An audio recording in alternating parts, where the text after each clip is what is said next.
Hello my dear students, I am your maths teacher and welcome to Learn Maths with Nisha Singh Rathore. We are doing chapter number 7 algebra, or in this video we will solve self practice 7F question number 3, 4, 5, 6. In the previous video we had solved question number 1, write an equation and solve. Question number 3 is the perimeter of a regular pentagon is 35 centimeter and write and solve an equation to determine the length of each side of a pentagon. आपको इसमें regular pentagon जो है उसका perimeter given है वो है 35। Regular pentagon मतलब जिसकी सारी साइड्स इक्वल होती है और पेंटागोन की 5 साइड्स होती है, तो उसका पेरीमीटर 35 दे रखा है। तो राइट एंड सॉल्व इक्वेशन, तो आपको एक इक्वेशन बनानी है। तो let each side be P. तो अगर आपको पेंटागोन की साइड गिवन नहीं है तो हम मान लेते हैं पी उसकी एक साइड है। तो पेरीमीटर का फॉर्मूला क्या होता है? Perimeter of regular pentagon means 5 multiply by length of one side.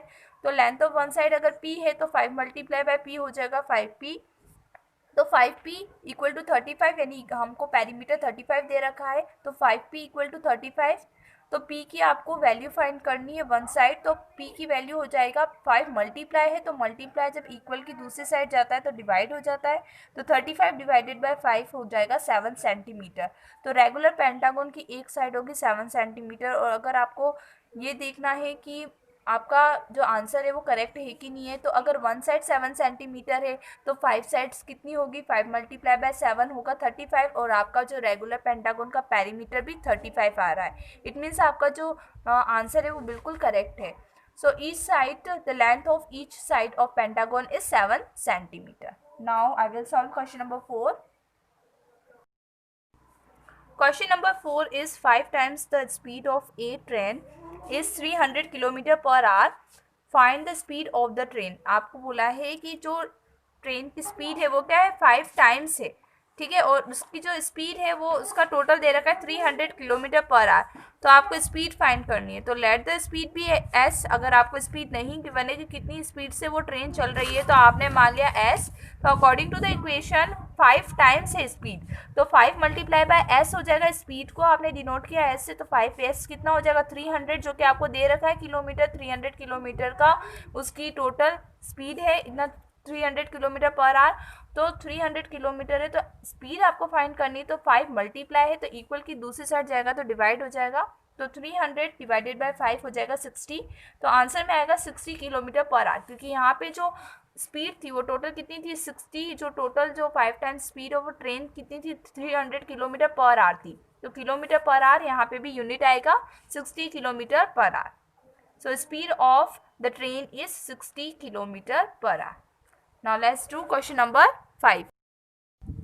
Question number 5 is Ravi's monthly salary is 6,000 rupees. Ravi की जो मंथली सैलरी है वो 6,000 रुपीज़ है।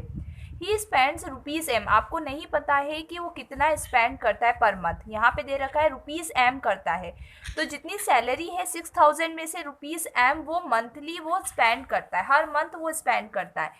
And has a saving of 1500। तो उतना स्पेंड करने के बाद में उसके पास में 1500 रुपीज़ एज अ सेविंग उसके पास बचता है at the end of the month के एंड में। What is his monthly expenditure? उसका मंथली एक्सपेंडिचर कितना है, कितना उसने एक्सपेंसेस किया, कितना उसने स्पेंड किया, वो मनी आपको फाइंड करनी है। तो सबसे पहले हम क्वेश्चन के अकॉर्डिंग इक्वेशन बनाते हैं। According to the question equation कैसे बनेगा? उसके पास 6,000 रुपीज़ था, उस 6,000 रुपीज़ में से उसने एम यानी मान लो स्पेंड, उसने एक्सपेंसेस एम है, ठीक है, तो उतना स्पेंड कर देता है, तो उसके पास 1500 रुपीज़ बचता है। तो 6,000 में से माइनस करेंगे एम, तो 1500 उसके पास एज ए सेविंग बचा है।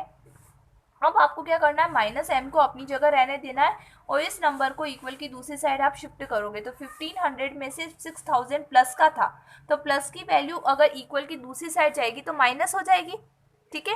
तो यहाँ पे माइनस एम कितना हो जाएगा? 1500 में से अगर 6,000 माइनस करते हैं, यानी बड़े में से आप छोटा माइनस कर सकते हो, 6,000 में से 1500 माइनस करेंगे तो आंसर आएगा 4,500।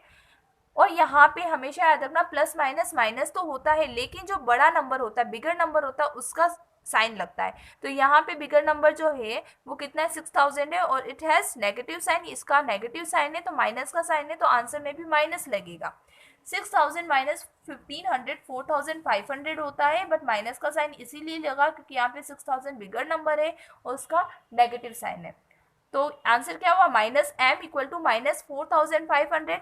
अब माइनस से माइनस कट हो गया क्योंकि दोनों साइड माइनस दे रखा है इक्वल के, तो एम की वैल्यू कितना है 4500 रुपीज। इट मीन्स वो मंथली एक्सपेंडिचर कितना है उसका 4500 रुपीज है। आपको चेक करना है कि आपका करेक्ट आंसर है कि नहीं है। तो m की वैल्यू आप पुट कर लो इस इक्वेशन में, 6000 माइनस 4500 1500 आता है, तो बिल्कुल करेक्ट है। और 6000 को अगर 4500 से माइनस करते हो तो 1500 ही आता है, 1500 ही आता है। इट मीन्स आपका आंसर बिल्कुल करेक्ट है। Okay, now let's do question number 6।